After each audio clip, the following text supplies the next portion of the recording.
Shalom. Hi. It's Miriam, your faithful black sheep. Welcome, sheep in the garden.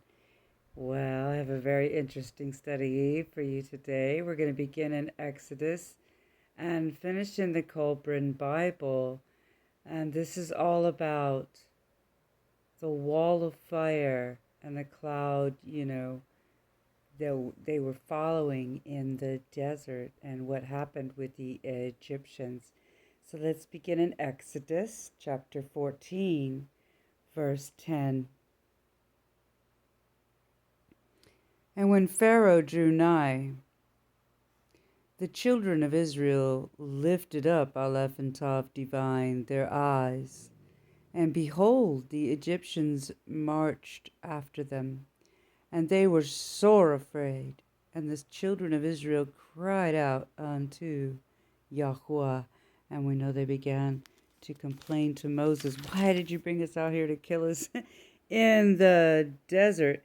And Moses replied to them, Yahweh shall fight for you, and you shall hold your peace. And then Yahweh said unto Moses, wherefore cry you unto me? Speak unto the children of Israel that they go forward. But lift up, Aleph and Tav divine, your rod, and stretch out, Aleph and Tav divine, your hand over the sea, and divide it, and the children of Israel shall go on dry land through the midst of the sea. And I, behold, I will harden, Aleph and Tav divine, the hearts of the Egyptians. They shall follow them, and the Egyptians shall know that I am Yahweh, when I have gotten me honor upon Pharaoh, upon his chariots, and upon his horsemen. And here we go, right here.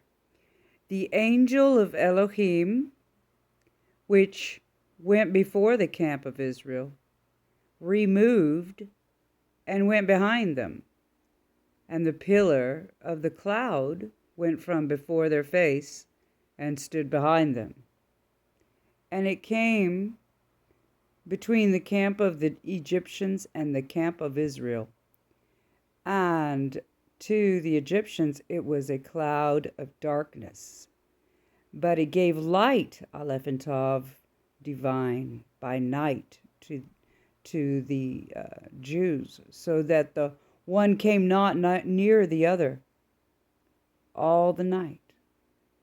And Moses stretched out, Aleph and Tav divine, his hand over the sea, and Yahuwah caused, Aleph and Tav divine, the sea to go back by a strong east wind that blew all that night, and made, Aleph and Tav divine, the sea dry land, and the waters rolled up and were divided.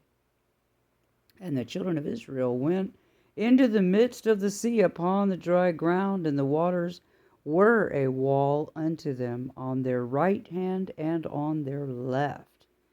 And the Egyptians pursued and went in after them to the midst of the sea, even all Pharaoh's horses, his chariots, and his horsemen. But they should have put right there before that it was in the morning, because the next line tells you. Because there's that wall of fire, and they were too terrified to go through it. So let's continue.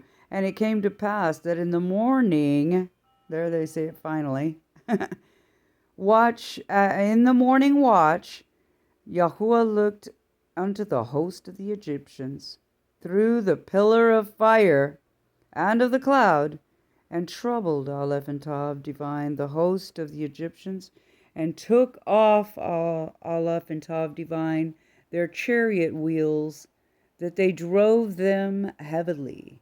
So that the Egyptians said, let us flee from the face of Israel, for Yahuwah fights for them against the Egyptians. And Yahuwah said unto Moses, stretch out, Aleph and Tav divine, your hand over the sea, that the waters may come again upon the Egyptians, upon their chariots and upon their horsemen. And Moses stretched forth, Aleph and Tav divine, his hand over the sea, and the sea returned to his strength when the morning appeared. And the Egyptians fled against it, and Yahuwah overthrew, Aleph and Tav divine, the Egyptians in the midst of the sea, And the waters returned and covered Aleph and Tav Divine the chariots, and Aleph and Tav Divine the horsemen, and all the host of the Pharaoh that came into the sea after them. There remained not so much as one of them. But the children of Israel walked upon dry land in the midst of the sea, and the waters were a wall unto them on their right hand and on their left. Thus Yahuwah saved Aleph and Tav Divine Israel that day out of the hand of Egyptians, and Israel saw Aleph and Tav Divine, the Egyptians, dead upon the seashore. And Israel saw Aleph and Tav Divine, that great work which Yahuwah did upon the Egyptians, and the people feared Aleph and Tav Divine Yahuwah, and believed Yahuwah and his servant Moses. There's a little bit more about it in chapter 15, beginning at verse 10.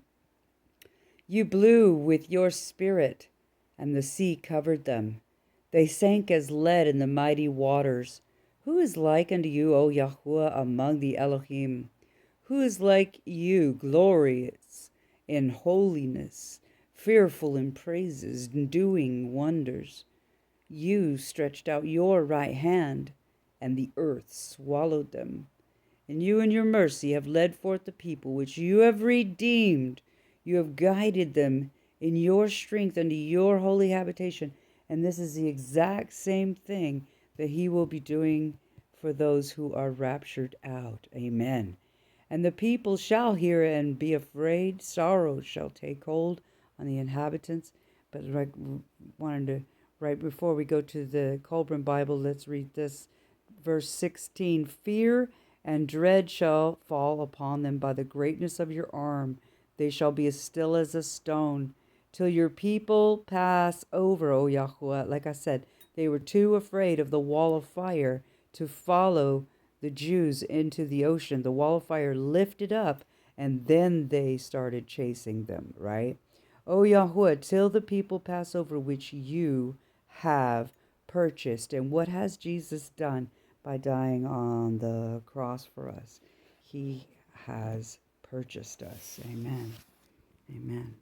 By one man the entire human race fell, and by one man it has been saved. And now we are in the Colburn Bible. As you know, that was the Sefer